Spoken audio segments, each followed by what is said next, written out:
really saw myself as a doc filmmaker. I felt like I structured our film and my other films like with a narrative structure, and that's part of the reason they resonated.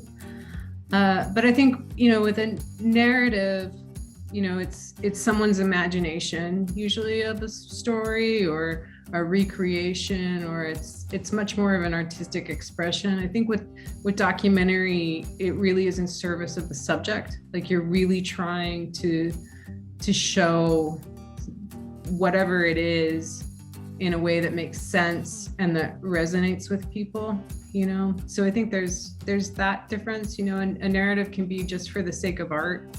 But a documentary is really meant to, inform and inspire, Hi, I'm Chris Waddell. Welcome to Living It, the podcast where we join experts in the experience of being human. Be bold. Say yes to adventure. Say yes to living it. Hello and welcome to Chris Waddell Living It, where we talk with experts in the experience of being human. Today, we have the pleasure of talking with a great friend, Amanda Stoddard, who is a scrappy filmmaker with a keen sense for story. Amanda is an Emmy award-winning director and producer. She won for Quiet Heroes, which premiered at Sundance Film Festival, received a GLAAD Media Award nomination and a Daytime Emmy. Her last film, No Crime in Sin, has won several awards and was instrumental in starting a movement to report sexual abuse within the Mormon Church, which is a big deal. I know her better for a film that she and I did together, my film, her film, of One Revolution, where I climbed to the top of Mount Kilimanjaro. Amanda, thank you so much for joining us. Thank you, Chris. It's fun. This is always fun. So this is actually, as we were saying before we started, this is a role reversal. I think you have interviewed me a whole lot more. Are you nervous that I actually get a chance to interview you now? Yes, I am. I choose to be on the other side of the camera for a reason. So. Why did you actually go into filmmaking? How did that work? I always loved stories. And, I was like the kid that was like putting on plays, and, the parents had to watch the plays all the time. And, if I had to choose a project to do for school, it was always like some sort of like performance project. And I was in an acting group. And I started out thinking acting was what I wanted to do. And then we started writing for that group. And I was just turned on by the idea that I could like be in control of like the light and the sound and the music and the words and the performance. And so I just got enchanted by this idea of like this art form that incorporated so many other art forms. I didn't know that like you can't do it on your own. You can't do all of those things. And it's probably better if you don't. So I had to learn what a collaborative process it is. And I think that's what I like most about it now. But yeah, I was just kind of like searching for, something that incorporated all of these things. And then I started taking film classes and I noticed how few women there were in those classes. And I was like, well, this is the place I need to be and I can have some influence. And was it the storytelling part that kind of got you into it? Like, is it the story that's the most important part of the whole thing? But then you're talking about the collaborative part where you're bringing in the lights, the camera, the set, whatever. But what's the part that captures you? What's the part that you need to communicate? Wow. I think I probably had a lot to say when I was younger. I feel like there's, you get a few moments when you're making a film where you feel like something is really right and something really works. Or on our film, there was a night I woke up in the middle of the night and I knew how to make the beginning of the film. And I just sat down and started editing at 3 a.m. And it's like those little moments when you found the right thing. That's what I look for now. And you can find those in stories, and when a story is working and coming together and saying something in a new way, and it's going to be meaningful to other people because it's meaningful to me. And so I love that process, and it's being a part of this higher, in the service of this higher power of story, you know, like we're going to do whatever we can to make sure that the story works and that the story is right. So those are two things I love most about it. So the pieces coming together to create that moment, it's funny because when you first started talking about it, you wanted to be in control of everything. Yeah. Yeah. But then you also talk about like the beginning of the story, the beginning of the film, of our film, came to you in a moment. So it's, I mean, some of it's like these artists talk about like being more of a conduit oftentimes to like getting out of the way. Is that some of how it works for you? Is that some of what's kind of cool? I mean, I don't know where it comes from, but it's one of those things that doesn't come from yourself. And I think when it's really right, that it is like this inspiration, and it's divine in a lot of ways. You know, it's not from any one of us, you know, it's from something else. And I don't know what that is, if that's just like our human experience or, something else. But it's, for me, like I do believe that probably is my church, that process. Yeah. If you're trying to do something and you want to be really good at it, the first thing of guidance would be like, well, try harder. Mm-hmm. But trying harder doesn't necessarily fit with this creative process in some ways.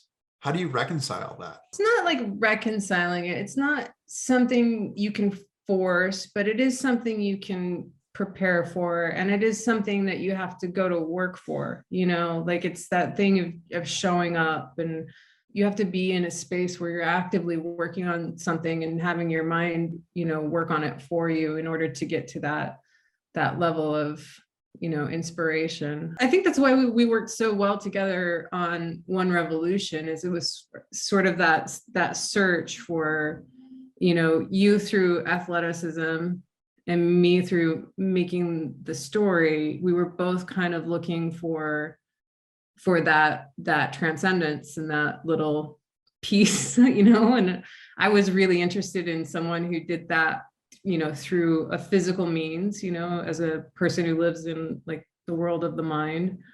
And I think you were interested in the other piece of it, the story piece of it, and how to build that. I do think that you have to work for that transcendence. You have to practice, you have to prepare yourself, and you have to show up every day and try to do something, even if it's garbage. I mean, to a certain extent, you're telling your story as well. I mean, you are the prism through which you're seeing what's happening on the screen. But at the end of the day, like you're the one that has to live with it.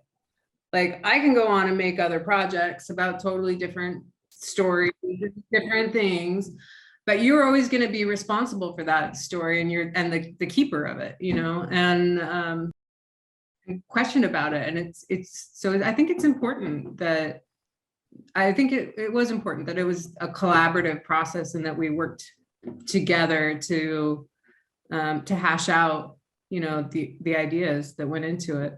And I mean, a lot of it was just down to you being willing to show yourself as you were. We didn't make up a lot. We didn't change a lot. It really was what happened. And it was heartbreaking, in some ways, it's points, and in other ways a triumph, but it wasn't, none of that changed. We just showed what happened, and you being okay with showing that, I think, was one of the big breakthroughs that we had toward the end, after it was sort of like put together. I think it was I guess it's a question for you, but I felt like there was a process of you coming to terms with your story, and then seeing the film and understanding it from that third party, being able to see it. No, I think that really for me, you helped me in a lot of ways. I mean, you helped me because the vulnerability was something that I think it really was at the heart of why I wanted to do the whole project, to start from the beginning, to climb Kilimanjaro, to tell people, hey, come watch this, with the realization that it could be an abject failure. Right. And I'm telling all these people to come watch it.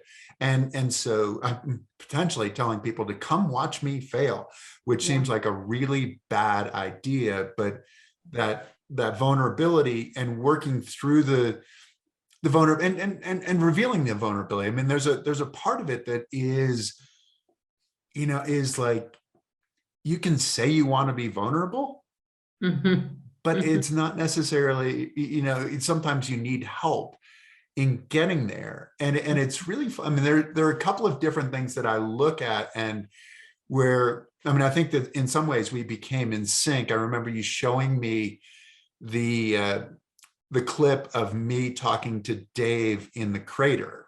And you had seen this and had sat on it for a while. And you said to me, well, we don't have to have this in the film. And for me, it's kind of funny because I had been working, like, we hadn't been working kind of closely together on that. You had looked at that and said, this is the moment. And concurrently, but separately, I had been working on the same thing and, essentially telling that story. And when you showed it to me, I was like, oh, okay, that seems like that's actually really very similar to what I had said before. But yet in some ways, it's just like this idea of like, okay, the cameras are rolling, which the cameras were rolling all the time, right? I mean, this is how you desensitize me, is the cameras are rolling. But in some ways, it seems like that invasion of privacy. Well, it was, because in the moment I had decided, like, a long time ago, and before we were doing this project, that I wouldn't roll cameras without someone knowing, because I feel like that's unfair as a documentarian and ethically wrong. And I don't think, I just don't think you should do that. And so at that moment, you had asked me to step away because I wanted to have a conversation with you on camera. Oh, like right as I came down off into the crater. Right before you talked to Dave. Right before you talked to Dave. And I said something like, Chris, you agreed to this. You said, you agreed to this. And you were like, no, I need to talk to Dave. And I turned around and I told Patrick to roll the cameras. But that was the one moment where you specifically sort of asked us not to, I don't know if you said don't shoot this, but I don't think you did. But you actually asked us to go away. No, I think it's in the film, actually, that it's one of those, like, I think I need a moment right now, or something like that. Yeah, in the something film. like that. Yeah, and I went over and sat down next to Patrick and rolled on it, and we're pretty far away. Right. So so I always felt a little weird about it, because at that moment you didn't know that the cameras were rolling, and it's a pretty private moment, and I wanted, so I knew I was going to use it, but I had to, I stuffed it away until we were far enough down the road on the film that the film was almost done. It just needed this one little thing, and hey, we have this moment, so I kind of, I strategized that, but I held on to it as long as I could, and then you were so thankful. You were like, that's perfect. It captures what happened. I'm so glad you got that. Yeah, no, it would have been disappointing not to have that moment. Yeah. Which is putting you in the hard place as the director. Right. Because you have to make that decision with almost like with forethought and with hindsight all at the same time, right? That was the only time you ever asked me not to roll on something, though. That was the only That was the only time we ever got into that. And that was the moment where I actually saw you at your most most unguarded, I think, in the time that we were doing that. And I'm glad it's there. It's so funny to watch the movie though, for me as well, because I mean, like I could give you like, because I watched the movie, and I mean, how many times have I seen this movie? I mean, 30 plus times or something like that, like in a theater. And then whatever we saw in terms of editing and all of those things. And it's funny because each time I watch it, I get to the same point where it's getting to the point where the audience is like, okay, now we've reached the point. And I'm thinking, we need to speed this up. Like this is taking way too much time. And I'm sure that's just entirely personal. It's like, okay, all right. So I laugh at myself each time I think that. I'm like, yes, you're being ridiculous, but it's what I think each time. I cannot watch the movie in the theater with the audience. I used to, like when I did like short films in college and stuff, but I can't do it anymore. It's too much for me. And I feel like I did my part by the time it gets there. And I should let them enjoy it the way they want to enjoy it, sort of. So I don't do that. So the nice thing is now when I do see it, I'm like, oh man, that's not half bad, we did a pretty good job. I'm into this, you can see it with that fresh face, those fresh eyes, and you're like, oh man, we did a good job. It is really interesting because you look at, because you said early on that you'd never done something on this scale. Mm-hmm. And having not done anything on this scale, this is in this industry, this is how you get to do things, is by actually doing something. Mm-hmm. Then mm-hmm. somebody might actually hire you to do it. It's a really difficult industry where you graduate from school and go, great, okay, so somebody's going to give me a job. And I was like, yeah, a job getting coffee or whatever, or yeah. It's really hard. What was that part like? Because we had to make a lot of sacrifices. This is sort of the romantic side of like making mm-hmm. a film, of like, oh, well, you sacrifice everything mm-hmm. in the hope that it's going to be the thing that catapults you into the next thing. Mm-hmm. But that's not always the way it works out. Because it was also the recession, like it was during the recession. And so, like it was in this, like I was out of, like when we started the project, I was out of work because my company had just shut down that I was working at. And so it was kind of like, yeah, I got time. let's do it. So there was this real struggle. I think we would be in such a different place if we were to try again, like, it was just such a struggle. Like there was no money to go around, like it was really hard for you to raise money.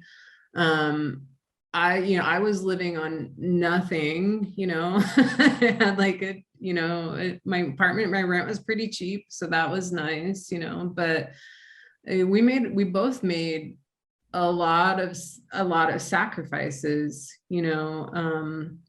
and to your credit, like anytime I said I really needed something, you made it happen, and I know that you didn't have anything to go around at that time either, but every time I asked, we have to get, Ryan in here to help with the edit, for a few weeks, or, anytime I asked for anything, like you made it happen.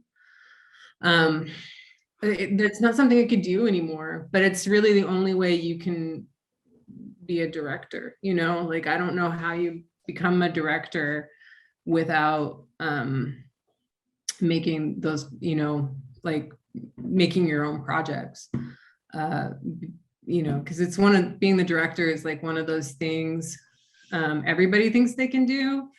And because everybody's seen a movie, they feel like they're all directors. Yeah. And like people go, I get this thing all the time where people are like, we should make a documentary about blah blah blah, And you're like, okay, let's do that. What should we do? You know? And then it like, we talk about it, and basically they want me to like do all the work. And then at some point somebody says, and it's not me, they're like, I think I really should be the one directing this. You're just like, do you want me to do all the work for you to have your, no, thanks. As a teacher, because you taught as well, people who are going to go into this position, what do you tell them? Like, what's the wisdom that you share as they're embarking? Because part of it is also like, as you're embarking on this, there has to be a bit of naivete in order to get into it. Like, if you know everything, you're like, that sounds absolutely crazy. Why would I want to do it? Yeah. I mean, the first thing I tell anybody is like, if you can do anything else, you should do that. Like, I wasn't good at anything else. This is what writers say as well, right? I mean, so many writers say exactly that, and you look at it, there's such glamorous kind of roles within our society, but yet this is the message that you're telling them. That balance, that ledger in some ways is it the only thing that I can do, or is it the only thing that my heart is connected to what I'm doing so that I will do it well? So the flip side of this, I mean, you told me why you would tell students not to do it. Why would you encourage students to go into it? When you get it right, there's that real feeling of accomplishment, and you're creating something that can go beyond yourself. If you do it in a way, like I try to do it in a way where I'm learning myself, and I do what I'm interested in. So I try to make the film interesting to myself. And then you hope that it resonates with somebody else, and it does. Like, One Revolution has touched a lot of people. You changed, people's minds about things that they, assumptions that they had about things. People watch it, and there's like not a dry eye in the house when you get to that top part of the mountain, like that's really special to create something that resonates with people in that way. I mean, and unifies people. Yeah.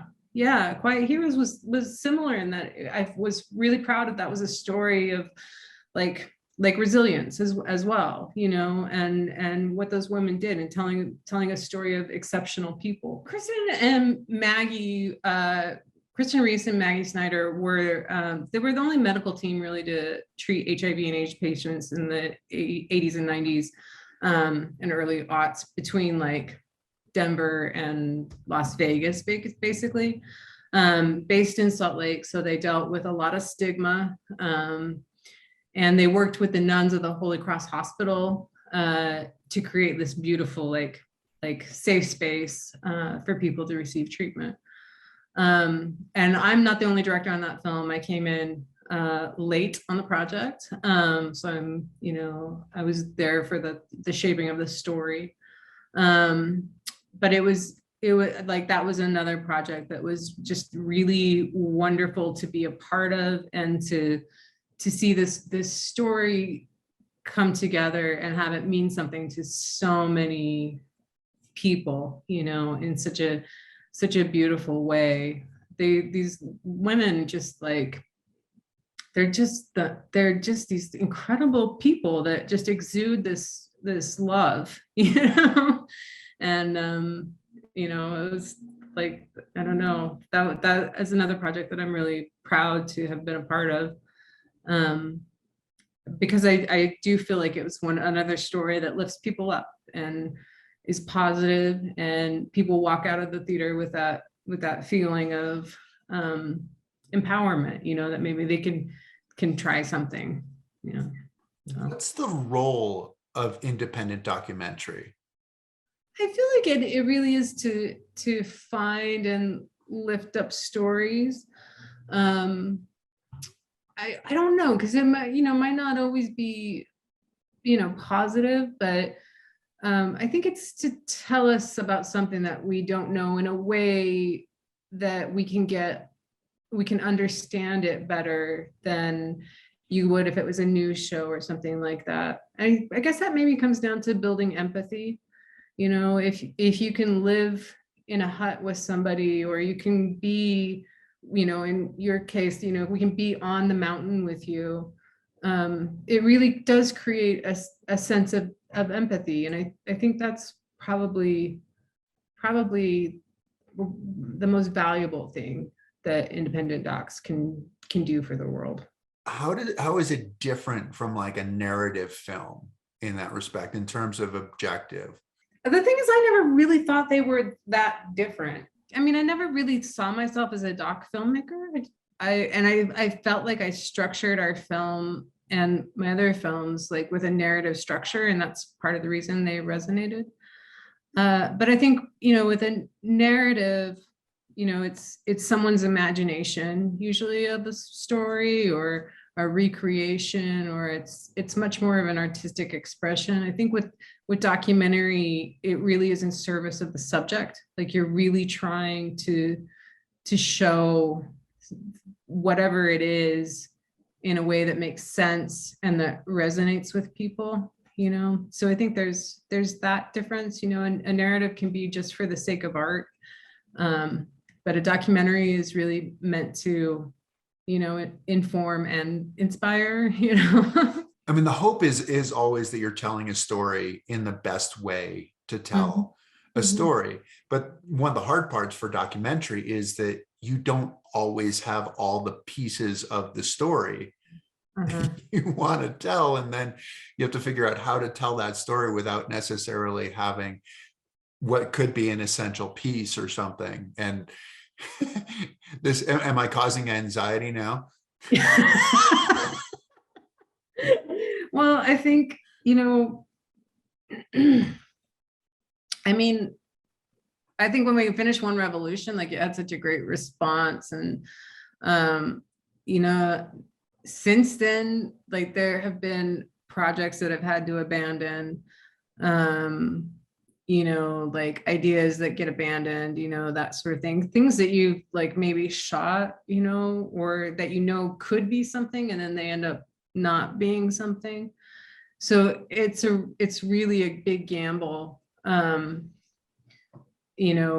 doesn't always work out. And that's not something I thought when I started making films. I always thought, like, you finish, and like, that's what matters, that you finish your films. But sometimes if you might have to, there are times when you have to pull the plug if it's not working, or it's not serving you. Like, it's so hard to make a doc film, a doc project, that if you're not completely invested in the subject, then it's not going to succeed, because you can't sustain that interest, and you can't really do what you need to do to get it done.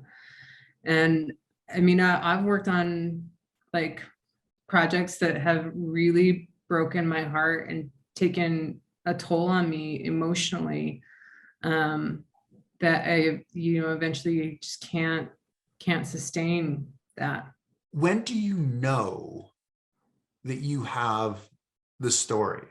I mean, because it's like looking at an independent doc. Is there a part of it like there's the hook and you're like, okay, that's interesting? I mean, there's the point in a film 3/4 of a way through where the character finds out that the thing that they wanted is not the thing that they needed, right? And I feel like that's kind of the moment that you need to make any film work, documentary included. Sure. And so for me, it's always when you have that moment figured out, and you can see it sometimes when you're shooting, like we knew when we got to the top, to 19,000 feet at Kilimanjaro, and there was drama, there was conflict, and you didn't get exactly what you wanted. We knew that actually happened lower though.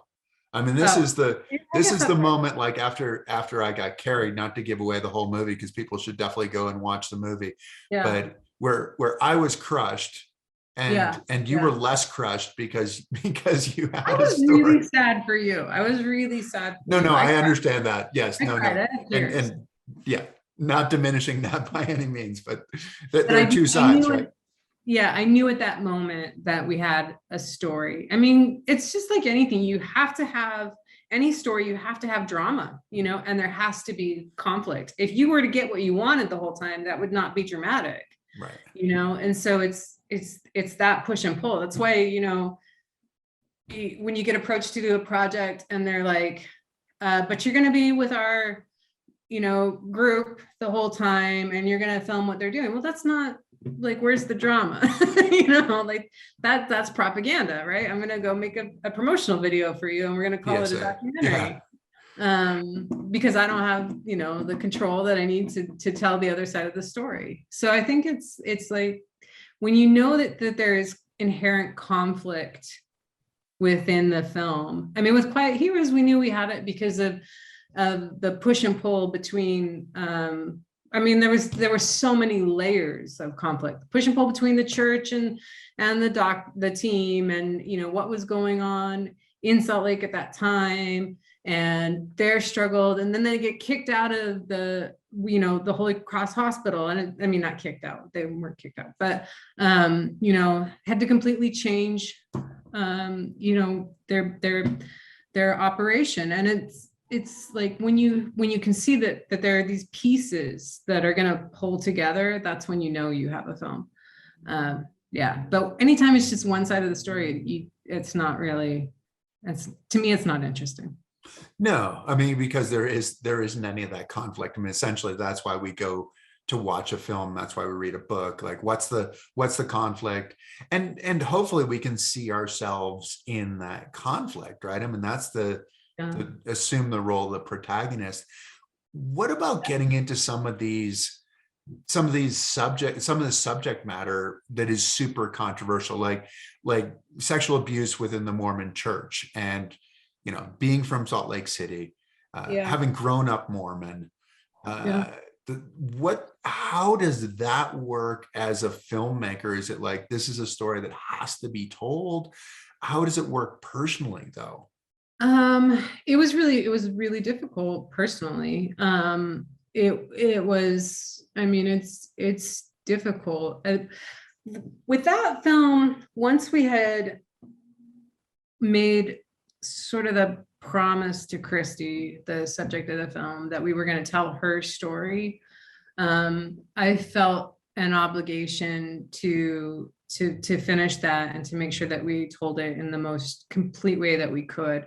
And that film, I mean, it has issues because of that, because it's such a harder subject, and it was difficult to make and difficult for people to want to watch, but I did feel like it was important, and it did put me like in a really awkward position. It's the one movie premiere my parents weren't at, but I felt like it was important to tell that story, and I felt that what was happening was wrong. And we went down the road on it, and you hear so many people coming forward and saying, I went to my bishop and reported this, and I was either they faced reprimand, or like they were pushed aside, and just time after time, when I felt like those crimes should have been reported to police. So you sort of like get this idea that there's a higher purpose, even though it's not what you want it to be.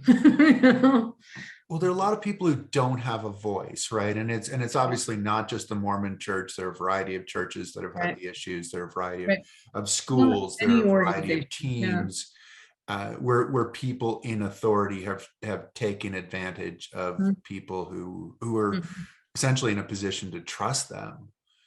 And I mean, it's interesting to look at sort of the role of an artist in a lot of ways, is to kind of to peel back the onion, or to open the curtain or whatever, and kind of reveal things which goes both ways too, right? Because as the artist, you're revealing that, but then you're also revealing essentially your story of how you think things should be, so I'm sure that it comes back on you that's got to be hard at times, where it's like, where you've got a God complex or something like that, and it's like, and I mean, there's so many battles that you have to fight. How do you, because you've chosen a profession where you get to fight a lot of battles. Do you like the fighting the battles, or how do you keep yourself going? With that project, we felt like, Jared and I, the team that worked on it, like it was really important to tell that story. I don't know. I would find another way to enter a story like that again, because it was really difficult. And I feel like that film didn't, I mean, we finished a 40-minute short. So it's sort of like, was this film that was neither here nor there. It wasn't a short and it wasn't a feature. And so like, that was a disservice, I think, to that film. And if I were to go back, I would make it one or the other.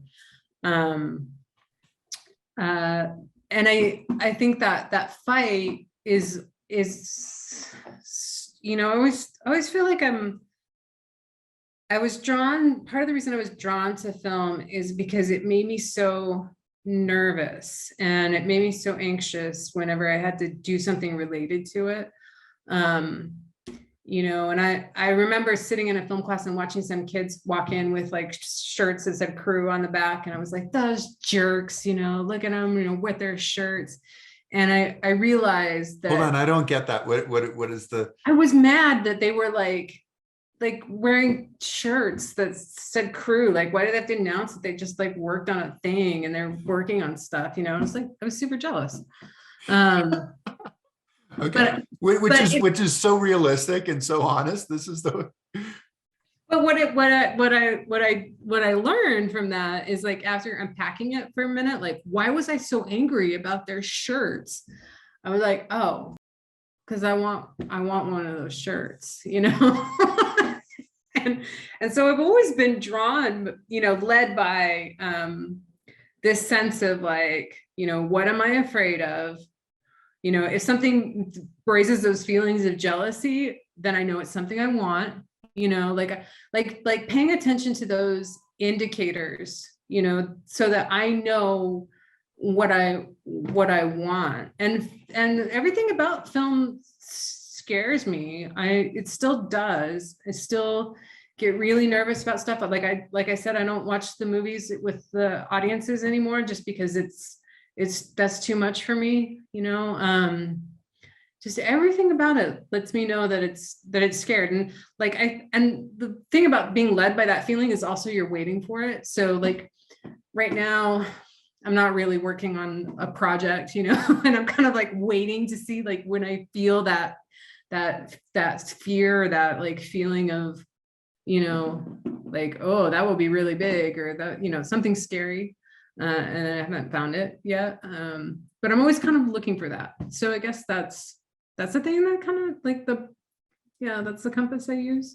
Well, which is an interesting thing, because they often say that that's the way that things work when you're telling your story, or when you're writing something, like that thing that makes you scared that you've written, it is really the thing that you have to go to and go, okay, that's we've unearthed like the kernel of whatever. And that's the challenge, but in documentary film. So it sounds like for you, that's in getting into this project, because oftentimes when you're behind the camera, when you're directing, when you're editing, you're still telling someone else's story. So it sounds like the fear for you happens more at the beginning of like, okay, this is the thing, and I can bring my skills to it. Am I getting that correctly? Sort of, but I'm also very much like Ryan calls me a tinkerer. Like I'll work on something until I get it right. which makes it really difficult because I'll always work on something right to the last minute, just because I can, and I do, and I think that fear thing comes in there, like when you're trying to find the story, it's like the fear that it won't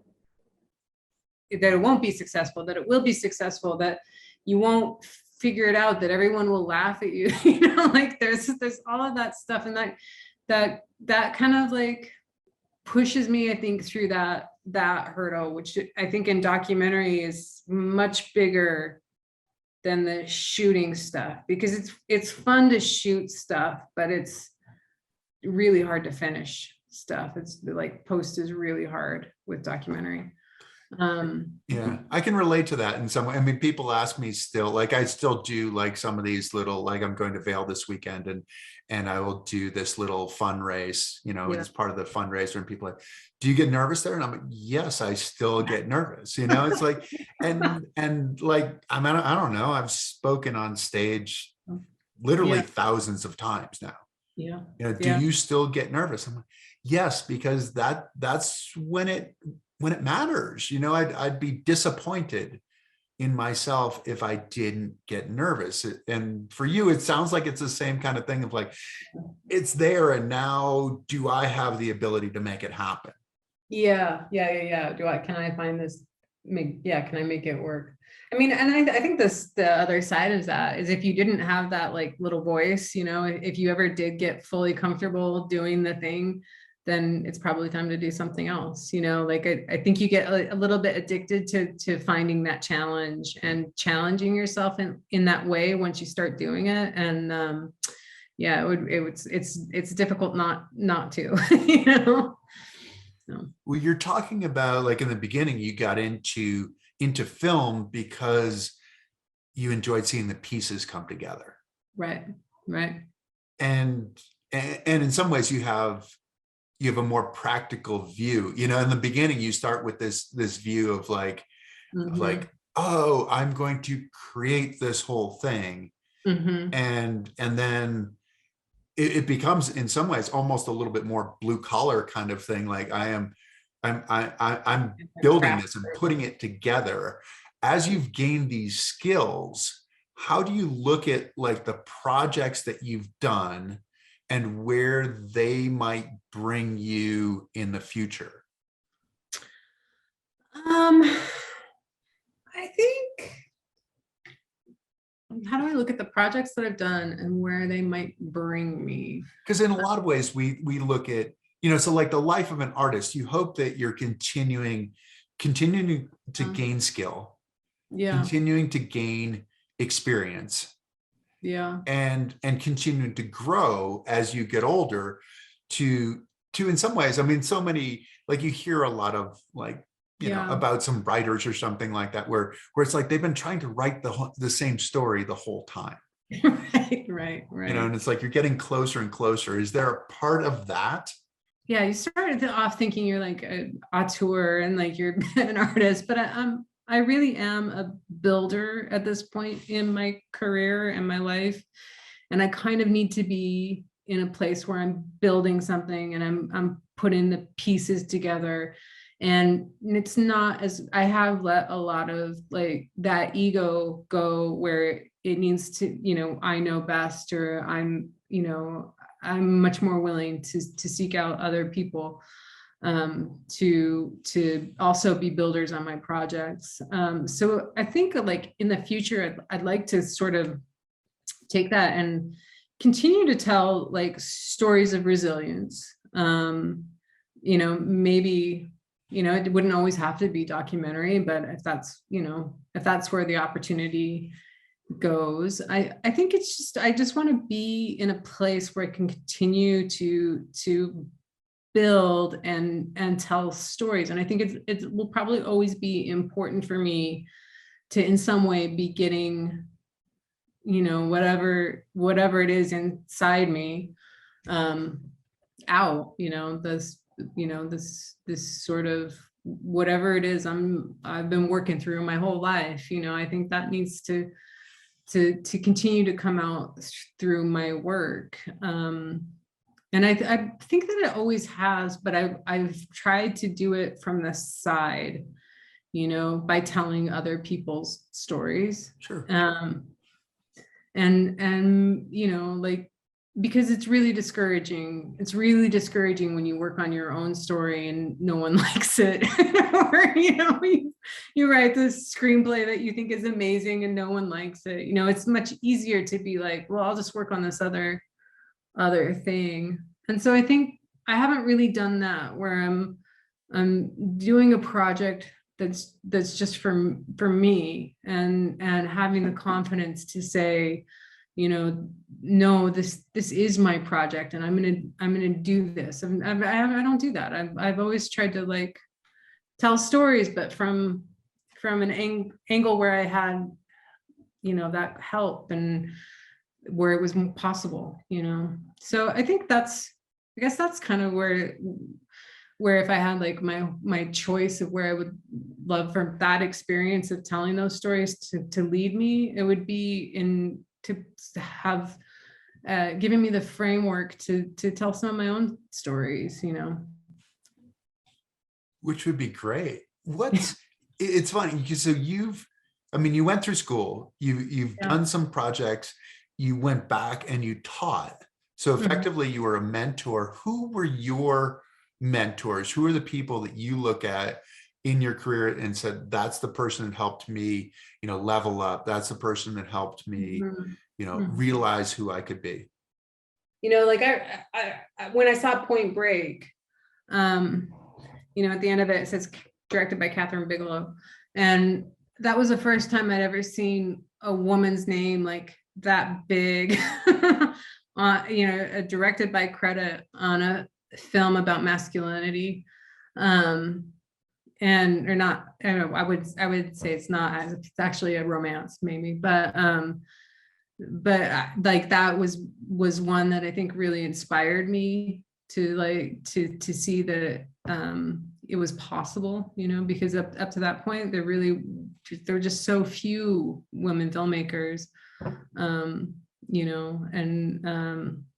so I think like that I looked up to her. I think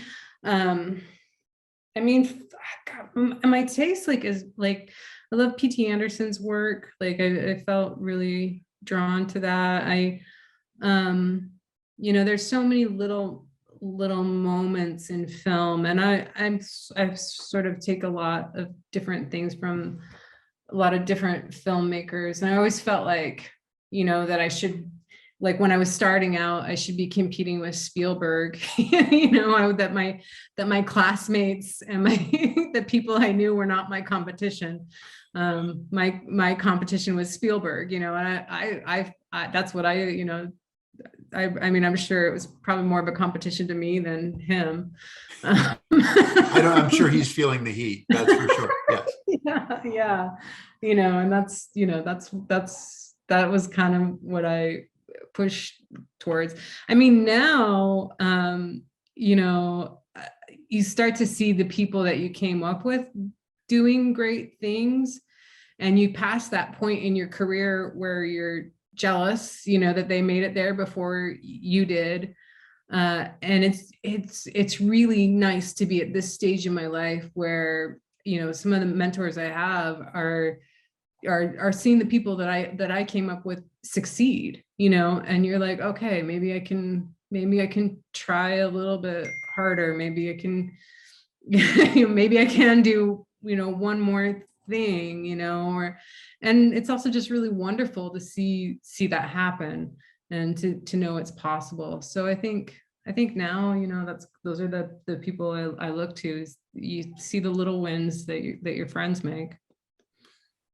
Looking back on our film, we had a bit of a festival tour afterwards. We won some awards at some of these festivals. Probably the high point for me was the one in Colorado Springs, though. Yeah, that's the one without any awards. It does not have any awards. That is interesting, but it was what was the women's No, it's the Rocky Mountain Women's Film Festival. Rocky Mountain Women's Film Yeah. Festival? Fantastic organization. Yeah, just amazing. It really was. I mean, it was. I mean, one, they showed it in. It was shown so well. I mean, it looked great. I mean, you guys did a lot of work to make sure that the film looked really good, Yeah. and it looked great. And do you remember that moment of actually going on stage to do the Q&A after they after they showed our film? Yeah, I mean, that was like the first, that was like the first film festival that we headlined. Like we were like the opener, you know, like we had the good spot, you know, it was like Friday night or something. And yeah, we walked out on stage, and Linda Broker. I think she introduced it. She's like, I couldn't believe you guys. Just like we were just both just stunned. This is standing ovation and full room, you know, and we hadn't. I think we were both sort of like. I think it took a while for both of us to sort of accept that we had done something really good, you know, like it was hard for it, like we were always apologizing for it and like, oh well, you know, I did this film, and you know, like we were always like, I think that was one of the few moments where it was just kind of like, how are these people in this room? You know, like, what's this happening? I remember saying to you as because they standing ovation and they kept clapping and clapping and clapping. And I said to you, I said, do they realize that there's no encore, right? Like this is it. Like this is they can clap as long as they can, but we don't have any more. We can't show them. Here's some more clips. You know, it's like we're a band and we do. Oh yeah, you know yeah.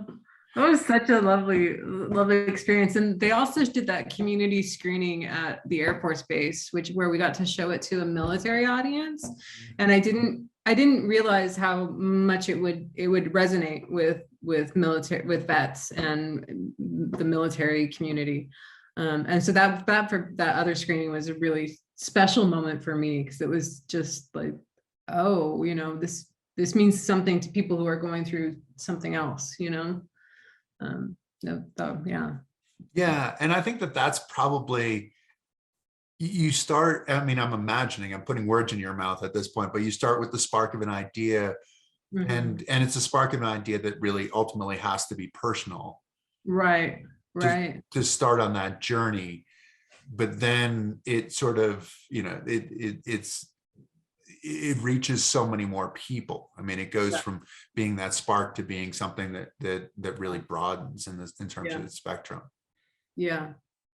I think with documentary, it's what interests you about it. You know, that spark that kind of like pushes you through is your curiosity about the subject, or you know, what you're doing. And for me, with you, I was curious about what athletes do after they retire. Like once you're the best in the world at something, how do you go to not being the best in the world at anything, you know? And that was the question that sort of was behind, you know, the film that kind of kept me going through. But it's, that you do have to have whatever that spark is, but something that's going to get you through from beginning to end. From beginning to end, and the tough times along the way. Because I mean, I've told people numerous times that on the mountain, I never thought of quitting, but in the 2 years leading up to it, and I think we were so committed afterwards that we didn't have much of a choice. Yeah, we did. But in the 2 years leading up to it, there were a lot of times that I thought of quitting. And, you know, afterwards, we went from this kind of like team of people as we were getting ready, as we were getting to the, you know, the sexy part, the climbing the mountain. And then the okay, now we have to tell the story. We have to figure out how to tell this. And it was, I mean, obviously Ryan was involved, and a variety of other Yeah. people were involved, but from sort of that original team, we were Yeah. kind of carrying the ball. Yeah, it was tough. I mean, we could afford Ryan for, I think, like 3 weeks or something like that. And then he got me through like the initial hump of the edit. And he's fast, and but then it was like a year of tinkering, to get it where we wanted it. Yeah, there were yeah. So yeah, I mean, I think, do you think, like, now going back, I mean, would you do that again? Would I do it again? I mean, this is the question. It was completely different than the way that I've approached anything else. Yeah. And in a lot of ways, it was completely irresponsible. Yeah. I mean, it was a huge project. It was a really expensive project, put a ton of money on my personal credit cards Mhm. to continue to keep this thing going. I mean, it was just, in some ways it's the story that we hear that, it's like, oh, well, if you believe in something, you have to put everything you have and then something into it. And I don't think I'd want to do, I think I'd want to be more strategic. I mean, also going to Africa is not a cheap endeavor by any means, right? I mean, it's like, so you want to go to Africa, but it's also, Right. I mean, like you said, the story continues to live. I even had somebody just post on Instagram today, just like, I think, what did he say? Something along the lines of, I think your lap of Kilimanjaro is the most inspirational thing I've seen, and I'm like, okay, and it's like, it's your point of, you reach so many people. And I think that we were doing that, and we continue, and the story continues to work to, like, I've spoken to over 1,000 schools with this story, and it's been really impressive just to see the stuff that sticks with kids, the sense of resilience that sticks with them. So, I mean, I don't know. I mean, I'm glad we did it, but Yeah. I thought it was going to be a 6-month project. It Yeah. ended up taking like 3.5 years. Yeah. I don't know. I don't know if I could make that kind of contribution to something again, like where, Where it was sweat equity in a lot of ways, yeah, for the potential of the future. yeah. But I mean, no guarantees, like there was a lot of trust, in, and and then at a certain point you didn't have anybody else left to make the film. Like, it was just you and me. But like, There's a lot of truth in that. Yeah, there's so much that goes into making a film, and there were so many times along the road with that, where there was money involved and famous people involved, and up and down and up and down, and then at the end of the day, it's like, well, we just got to finish it. um so it's like, there's so much. It's, I don't know. I don't know that I probably am not in a place where I can make that kind of sacrifice anymore. But who knows, if it was the right thing and I felt passionately about it, probably not. I don't know. I mean, I know a lot more now. I would do it in a smarter way. I would find a way to do it. And I think the world is in a better place. Like, I think that was the main problem with that film, is it was just the wrong time for it. I think it's a great film. It's just, it was in the wrong time. Right. Yeah, we were ahead of our time. So this is where we can pat ourselves on the back for being geniuses, right? We were ahead of our time. Not that we really did that, but I think the biggest perspective that comes out of it is that climbing a mountain, doing a film, finishing a film, it sounds like it sounds like the idea of finishing. It sounds like a finish line. And I think that that's where the perspective for me has changed, in that you think, well, if we do this, then everything will be transformed, and you assume everything will be transformed for the better. Yeah.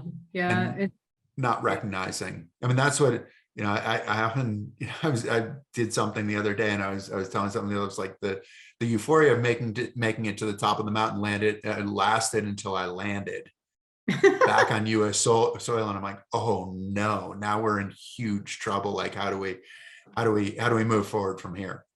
It's just like that thing where you never, it's never what you think it is. you, you can get the thing that you wanted most your entire life and be on stage and have it not be what it is. And you have to smile and do it anyway, and the hope is that you get to that next, finish line, whatever it is. But it's, you never know the struggle that someone is either going through or about to face. Well, it probably is more about the struggle than it is about that end result. But that said, what was it like in Memphis? So Memphis Film Festival was the first time it showed to an audience, right? Memphis Film and Music Festival. Yeah, we showed it. We were in the audience, and your buddy, Pablo? Pablo might have been there. I think Pablo was there. Yeah. Pablo was there, and he had brought maybe a couple of friends. He brought some friends. My parents were there. Yeah, Adam was not there yet, my boyfriend at the time. I think he was coming to the show. I don't know, I can't remember. And it was like 6 people, like maybe more than 5 and less than 10, wasn't it? Like, it was like not a very... I think you're right. It's funny. I think as I asked the question, I didn't remember that part of it. Now that you're telling it, because it was like 11 o'clock in the morning or something like that, or 9 o'clock in the morning that it was showing or something. Yeah, it was a couple. It was, I mean, it was probably more than that. There were probably, I don't know, but it was not a full house for sure. And yeah, we won the award for best documentary at the film festival. They walked in and they gave us this awesome award because we had missed the party because didn't know that we were supposed to go or something.